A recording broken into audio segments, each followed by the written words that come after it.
एक बार गौतम बुद्ध नगर में घूम रहे थे। तभी बुद्ध ने सुना कि उस नगर में रहने वाले कुछ लोग बुद्ध को बुरा भला कह रहे हैं और बद्दुआएं भी दे रहे हैं। ऐसा इसलिए हुआ क्योंकि उस नगर में रहने वाले कुछ बुद्ध विरोधियों ने आम नागरिकों के मन में ये बात बिठा दी थी कि गौतम बुद्ध एक ढोंगी व्यक्ति हैं और ये उनके धर्म को भ्रष्ट कर रहे हैं। इस वजह से उस नगर में रहने वाले लोग बुद्ध को पसंद नहीं करते थे और उनको अपना दुश्मन मानते थे। गौतम बुद्ध ने जब नगरवासियों के इन उलाहनों को सुना तो वह एक कोने में शांति के साथ खड़े हो गए और उनकी बुरी बातों को आराम से सुनते रहे। इस दौरान बुद्ध ने कोई प्रतिक्रिया नहीं दी। कुछ देर बाद जब नगरवासी बुद्ध को बुरा भला कहते हुए थक गए और चुप हो गए तो गौतम बुद्ध ने उन नगरवासियों से कहा, क्षमा चाहता हूँ, लेकिन आप लोगों की बातें खत्म हो गई हों तो मैं यहाँ से जाऊँ। ये सुनकर उनको बुरा कहने वाले लोग बहुत आश्चर्यचकित हुए।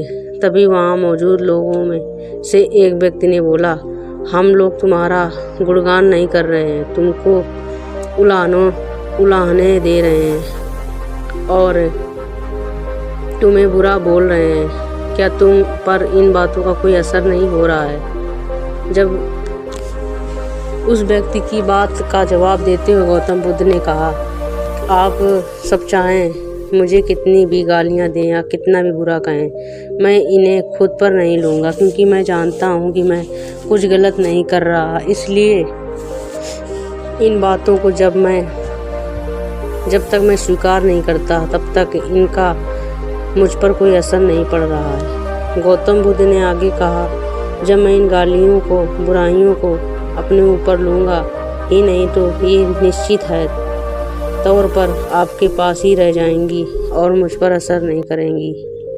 गौतम बुद्ध का ये प्रेरक प्रसंग हमें ये शिक्षा देता है और इस बात के लिए प्रेरित करता है कि जब आप गलत नहीं होते हैं तो किसी को गलत और निगेटिव बातों का असर कभी भी खुद पर नहीं लेना चाहिए, क्योंकि इससे आप अपने ही दुखों की वजह खुद बन सकते हैं।